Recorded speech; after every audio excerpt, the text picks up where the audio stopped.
Hello friends, welcome back to my channel and today we're gonna talk about the movie called Baby। Movie शुरू करने से पहले आप लोगों से एक छोटी सी रिक्वेस्ट है। अगर आप हमारे चैनल पर नए हैं या फिर आपने अभी तक हमारे चैनल को सब्सक्राइब नहीं किया है तो प्लीज सब्सक्राइब कर लें ताकि इसी तरह के अमेजिंग कंटेंट आपको मिलते रहें। तो चलिए अब आते हैं मूवी की मेन स्टोरी लाइन पर। मूवी की स्टार्टिंग में हम एक आनंद नाम के लड़के को देखते हैं जो नशे में बहुत ज्यादा धुत होता है। उसकी ये कंडीशन देखकर उसका फ्रेंड उसे लेने जाता है, लेकिन आनंद कंटिन्यूसली एक घर को घूरे जा रहा था। उसका रोज का यही है, दिन रात पीना और हमेशा नशे में धुत रहना। इसके बाद हम फ्लैशबैक देखते हैं जहां हम वैष्णवी नाम की एक लड़की को देखते हैं जो काफी जोश और उत्साह के साथ गणपति महोत्सव में डांस कर रही होती है और आनंद बस उसे घूरे जा रहा था। इसके बाद हम वैष्णवी के घर को देखते हैं। वैष्णवी जब तैयार होकर बालकनी में आती है तो वहाँ आनंद को उसके ऑटो के साथ उसका इंतजार करते हुए देखते हैं। वैष्णवी आनंद से इशारों में कहती है तुम आगे चलो, मैं बस अभी आती हूँ। इसके बाद हम वैष्णवी की स्कूल की फोटो देखते हैं जिसे देखकर आनंद स्कूल के उन पलों को याद करने लग जाता है। उस टाइम वैष्णवी को आनंद बहुत अच्छा लगता था। वो उसे छिप छिप कर देखा करती थी और उसे फॉलो किया करती थी। आनंद जो भी करता, जहाँ भी जाता, वैष्णवी की नजरें हमेशा उसके पीछे लगी रहती थी। फिर एक दिन आनंद का दोस्त उसे बताता है कि वैष्णवी हमेशा तुझे देखती रहती है। फिर आनंद उसके सामने आकर पूछता है कि आखिर तुम हमेशा मुझे ऐसे क्यों देखती हो। यहाँ वैष्णवी कुछ भी नहीं कह पाती। फिर एक दिन रक्षाबंधन का त्योहार होता है जहाँ स्कूल में टीचर्स सभी लड़कियों से ये कहते हैं कि वो लड़कों को राखी बांधे, पर वैष्णवी आनंद को राखी नहीं बांधती, इसलिए टीचर उसे मारते भी हैं। बाहर आकर आनंद पूछता है कि क्या तुम मुझसे प्यार करती हो, जिसका जवाब वैष्णवी हाँ में देती है। इसके बाद दोनों छिप छिप कर मिलने लगते हैं। जितना पॉसिबल हो पाता था उतना टाइम ये दोनों एक दूसरे के साथ एक्सपेंड करते थे और आनंद हमेशा उसे छोटे मोटे गिफ्ट्स देते ही रहता है। अगर आनंद की बात करें तो आनंद अपनी माँ को ज्यादा पसंद नहीं करता क्योंकि वो गूंगी बहरी है और उसके पिता की मौत आनंद के बचपन में ही हो गई थी। अब वैष्णवी पर ज्यादा ध्यान देने की वजह से आनंद बोर्ड एग्जाम में फेल हो जाता है और वैष्णवी समेत बाकी बच्चे पास हो जाते हैं। हालांकि आनंद इस बात से खुश है कि वैष्णवी पास हो गई और अब वो कॉलेज जाएगी, लेकिन उसे दुख भी है क्योंकि अब वो दोनों अलग हो जाएंगे और एक दूसरे के साथ ज्यादा टाइम नहीं बिता पाएंगे। वैष्णवी कहती है कि मैं तुम्हें कभी नहीं छोड़ूंगी, अगर तुम कहो तो मैं पढ़ाई छोड़ दूंगी, जिस पर आनंद कहता है नहीं, तुम ऐसा बिल्कुल भी नहीं करोगी। अब इसके बाद आनंद ऑटो चलाने लगता है, लेकिन इससे भी वैष्णवी के प्यार में कमी नहीं आती। एक दिन आनंद उससे किस मांगता है, लेकिन वैष्णवी मना करते हुए कहती है कि उसे ये सब अजीब लगता है। इसलिए आनंद कहता है कि ठीक है, हम ये सब शादी के बाद करेंगे। अब कहानी प्रेजेंट में आती है तो हमें ये पता चलता है कि वैष्णवी का किसी अच्छे इंजीनियरिंग कॉलेज में एडमिशन हो गया है और आनंद उसे ऑटो से छोड़ने जाता है। यहाँ वैष्णवी थोड़ा घबराई हुई है कि ये कॉलेज हमें एक दूसरे से अलग ना कर दे। फिर वो कहती है कि किसी तरह ये 4 साल बीत जाए बस, फिर मेरी नौकरी लगते ही मैं तुमसे शादी कर लूंगी। कॉलेज ड्रॉप करने के बाद आनंद वैष्णवी से एक हग मांगता है जिसके लिए वैष्णवी मना कर देती है, तो आनंद भी उसे ज्यादा जबरदस्ती नहीं करता। वैष्णवी के साथ उसकी दोस्त कुसुम का भी एडमिशन हो गया है। वो दोनों देखते हैं कि कॉलेज के सभी स्टूडेंट्स बहुत ही रिच हैं और उन सभी की ड्रेसिंग सेंस भी एकदम अलग है। इन्हें डर लग रहा होता है कि कहीं ये अमीरजादे उनका मजाक ना उड़ाएं और उनका ये डर बिल्कुल सही साबित होता है।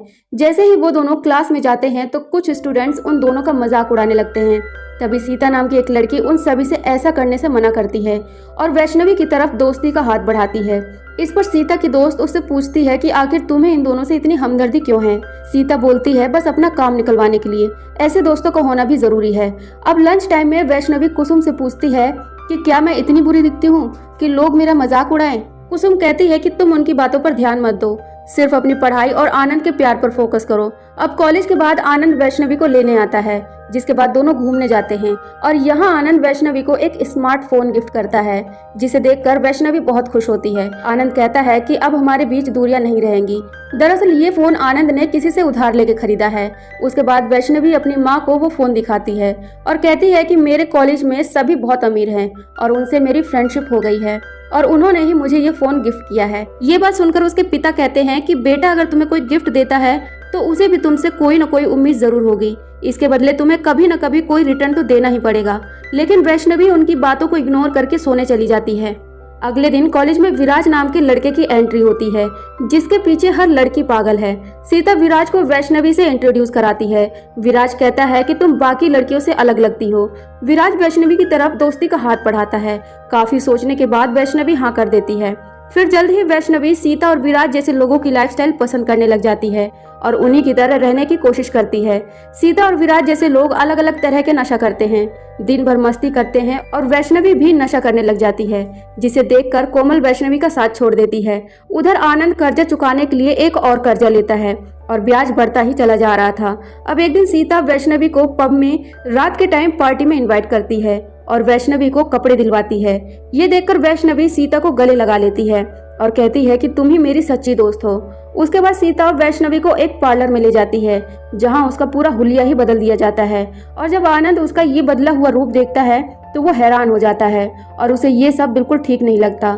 वैष्णवी बोलती है कि ये मेरी दोस्त ने करवाया है और आज उसने मुझे पार्टी में बुलाया है, लेकिन जब तक तुम नहीं कहोगे मैं वहाँ नहीं जाऊंगी। आनंद कहता है कि पब क्या होता है तुम जानती भी हो, वहाँ पर शरीफ लड़कियां कभी नहीं जाती। वैष्णवी कहती है कि मैं वहाँ जाकर कुछ गलत नहीं करूंगी और जल्दी वहाँ से वापस आ जाऊंगी, लेकिन आनंद उस पर गुस्सा हो जाता है और दोनों में थोड़ी बहस भी हो जाती है। अब वैष्णवी दूसरा ऑटो लेकर घर पहुँचती है, जहाँ उसकी माँ उसका ये रूप देखकर बहुत खुश होती है और उसे उसके दोस्तों को साथ न छोड़ने के लिए कहती है। अब इसके बाद वैष्णवी पब जाती है, जहां सभी लोग वैष्णवी को देखकर उस पर फिदा हो जाते हैं। इसके बाद वैष्णवी दोस्तों के फोर्स करने पर ड्रिंक भी करती है। अब अगले दिन आनंद और वैष्णवी दोनों फिर से मिलते हैं। आनंद मन में सोचता है कि मेरे मना करने के बाद वो घर से बाहर नहीं गई होगी। वैष्णवी उसको पार्टी की बात बताती है और ये भी बताती है कि उसने वहाँ पर शराब पी थी, लेकिन आनंद उसकी बातों पर यकीन नहीं करता। इधर कॉलेज में वैष्णवी और विराज के बीच नजदीकियां बढ़ने लगती है, जिससे वैष्णवी और आनंद के बीच दूरियां बढ़ने लगती हैं। वैष्णवी आनंद का कॉल भी जल्दी से नहीं उठाती और वो विराज को आनंद के बारे में भी नहीं बताती और उसके सामने यही कहती है कि मेरे दोस्त का कॉल है। दूसरी तरफ आनंद ने मोबाइल खरीदने के लिए जिस बंदे से उधार लिया था वो अब आनंद को धमकियां देने लगता है और उसे मारता भी है।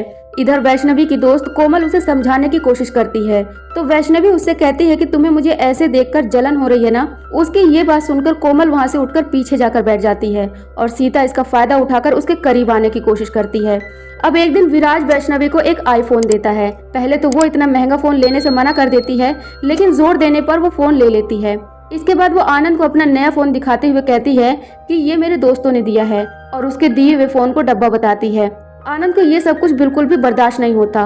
वो उसे बताता है कि जिनसे उसने पैसे लिए थे उन्होंने उसके साथ मारपीट की है, लेकिन वैष्णवी उसकी बातों को सीरियसली नहीं लेती और कहती है कि तुम क्यों लड़ाई झगड़ा करते हो। इसके बाद वो वहाँ से चली जाती है।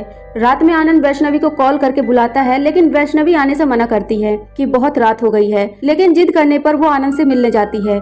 यहाँ पर वैष्णवी उसका ये पुराना फोन लौटा देती है, जिसकी वजह से आनंद गुस्से में आकर वो फोन तोड़ देता है, जिस पर वैष्णवी कहती है कि तुमने फोन क्यों तोड़ दिया, उसमें मेरे फोटोज थे, तुम भी मेरी फ्रेंड की तरह हो जो मुझे खुश नहीं देख सकते, तुमको भी मुझसे जलन होती है ना।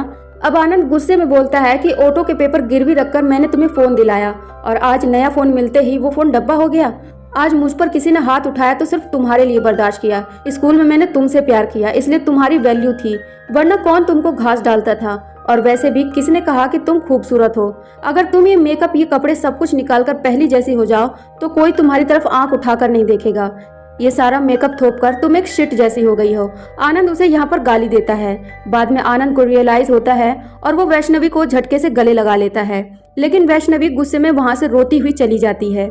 अगले दिन से आनंद वैष्णवी को बार बार कॉल करता है, उसे पिकअप करने की कोशिश करता है, लेकिन वैष्णवी उसे कोई जवाब नहीं देती।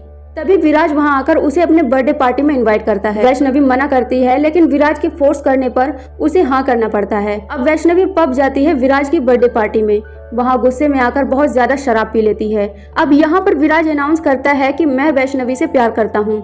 वैष्णवी नशे में होने के बावजूद भी मना करती है। इसी दौरान आनंद भी वैष्णवी को बार बार कॉल करता ही रहता है।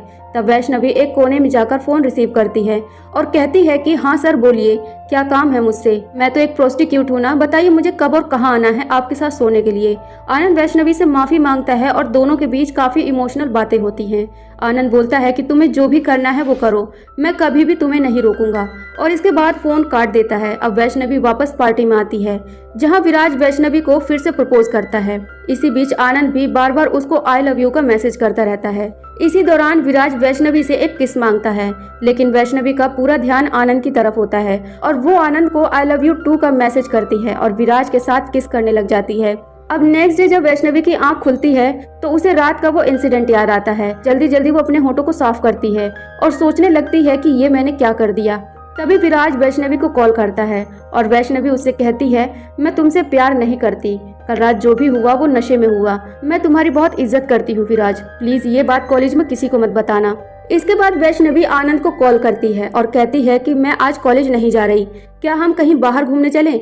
ऑटो में जाते वक्त वैष्णवी थिएटर जाने के लिए कहती है जहाँ कोई ना हो। अब दोनों थिएटर जाते हैं जहाँ वैष्णवी आनंद को किस करने के लिए कहती है, लेकिन आनंद रुक जाता है और कहता है, मुझे पता है कि तुम्हें ये किस वगैरह पसंद नहीं है। अब अगले दिन विराज कॉलेज में ही ड्रिंक करने लगता है।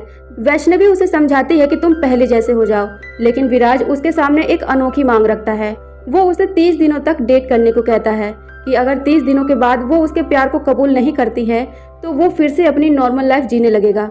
उसकी इस बात पर वैष्णवी मान जाती है। अब वैष्णवी दोनों को ही डेट करने लगती है। विराज वैष्णवी के लिए गिफ्ट्स की लाइन लगा देता है और आनंद भी उसे छोटे मोटे गिफ्ट देता ही रहता है। अब एक दिन आनंद वैष्णवी को एक साड़ी गिफ्ट करता है, जिसे देखकर वैष्णवी बहुत खुश हो जाती है। वैष्णवी एक दोहरी जिंदगी जीने लगती है। एक दिन आनंद का दोस्त वैष्णवी को विराज के साथ देख लेता है, लेकिन वो आनंद को नहीं बताता। अब 30 दिन बीत जाने के बाद विराज आखिरी दिन एक बार फिर से वैष्णवी को प्रपोज करता है, लेकिन वैष्णवी उसे हाँ नहीं करती। इतना सब कुछ होने के बावजूद वो उसे आनंद के बारे में कुछ नहीं बताती। इस बार विराज उस पर भड़क जाता है और उसे घटिया बोलकर उससे अपने सारे दिए हुए गिफ्ट्स वापस मांगने लगता है। दूसरे दिन वैष्णवी सारे गिफ्ट्स लेकर विराज के पास जाती है और कहती है कि अब अगर उसने उसे परेशान करने की कोशिश की तो वो उसको पूरे कॉलेज में बदनाम कर देगी। इस पर विराज उसको अपने मोबाइल फोन में किसिंग क्लिप दिखाते हुए ब्लैकमेल करता है कि अगर उसने ऐसा कुछ भी करने की कोशिश की तो वो इस क्लिप को हर जगह फैला देगा। अब वैष्णवी ऐसी प्रॉब्लम में फंस चुकी थी कि वो इस बारे में किसी को भी नहीं बता सकती थी, इसलिए आनंद के बार बार फोन करने पर वो उसका फोन भी नहीं उठाती। आखिर में फाइनली एक दिन वो उसका फोन उठाती है और कहती है कि उसे थोड़े दिनों के लिए ब्रेक चाहिए, वो कुछ टाइम बाद उसे फोन करेगी।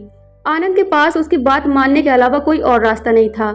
इसके बाद वो सीता को अपनी सारी प्रॉब्लम बताती है, जहां सीता उसे भड़काती है कि विराज तुमसे फिजिकल होना चाहता है और एक बार उसे वो मिल गया तो वो तुम्हारा पीछा छोड़ देगा और उस वीडियो को भी डिलीट कर देगा। दूसरी तरफ सीता विराज को भी भड़का देती है कि वो एक स्लम में रहने वाली लड़की है, देखना वो तुम्हारे साथ सोने के लिए डील जरूर करेगी। विराज कहता है नहीं, वैष्णवी ऐसी लड़की बिल्कुल नहीं है। इसके बाद वैष्णवी विराज के पास कॉल करती है और जैसा सीता ने कहा था वैसा ही वो मजबूरी में विराज के साथ सोने के लिए ऑफर करती है। विराज को ये सब सुनकर अच्छा नहीं लगता, लेकिन फिर भी वो उसे हाँ कर देता है और उसे अपने घर पर बुलाता है। वैष्णवी कहती है कि इसके बाद तुम मुझे परेशान नहीं करोगे और वो वीडियो भी डिलीट कर दोगे। अगले दिन वैष्णवी आनंद की दी हुई साड़ी पहनकर विराज के घर जाने का फैसला करती है, जिसके लिए वो आनंद को ही बुलाती है। उसने वैष्णवी की साड़ी पहन के आने का मतलब अपना सरप्राइज बर्थडे गिफ्ट मान लिया। यहाँ उसे मालूम चलता है कि वो तो आनंद का बर्थडे भूल ही गई थी। वैष्णवी के अंदर यहाँ भी हिम्मत नहीं होती कि वो उसे सब कुछ बता दे, लेकिन जिस बात को वो छिपाने की कोशिश कर रही थी वो बात आनंद का दोस्त उस वीडियो के जरिए उसे बता देता है। दरअसल वैष्णवी ने ये वीडियो सीता को दिया था और सीता ने ये वीडियो इंटरनेट पर अपलोड कर दी थी, जिससे ये वीडियो वायरल हो गई। वीडियो देखने के बाद आनंद फूट फूट कर रोता है। इसके बाद आनंद गुस्से में चाकू लेकर वैष्णवी के घर जाता है उसे मारने के लिए, लेकिन जब आनंद उसे सोते हुए देखता है तो उसका गुस्सा पता नहीं कहाँ चला जाता है। वो वहीं चुपचाप बैठ जाता है और कहने लगता है कि वैशु, मैं तुम्हारे साथ कुछ भी गलत नहीं कर सकता क्योंकि मैं तुमसे प्यार करता हूँ। उधर सीता विराज को बताती है कि वैष्णवी का ऑलरेडी एक बॉयफ्रेंड है, उसने सिर्फ तुम्हें लूटने के लिए यूज किया है। अब विराज वैष्णवी से पूछने के लिए कि उसने ऐसा उसके साथ क्यों किया, उसे ढूंढता हुआ उसके घर जाता है। आखिरकार अब यहाँ पर आनंद, विराज और वैष्णवी तीनों आमने सामने आ ही जाते हैं। विराज वैष्णवी का गला पकड़ लेता है और उसके साथ बहुत गाली गलौज करता है। ये सारा तमाशा सारे मोहल्ले के सामने होता है। वैष्णवी और विराज के बीच जो कुछ भी हुआ था वो बात भी सारे मोहल्ले को पता चल जाती है। काफी ज्यादा कहासुनी और लड़ाई झगड़े के बाद वैष्णवी एकदम हार चुकी होती है और परेशान होकर चाकू से अपना गला काट लेती है। पुलिस उन दोनों लड़कों को पकड़कर बहुत मारती है।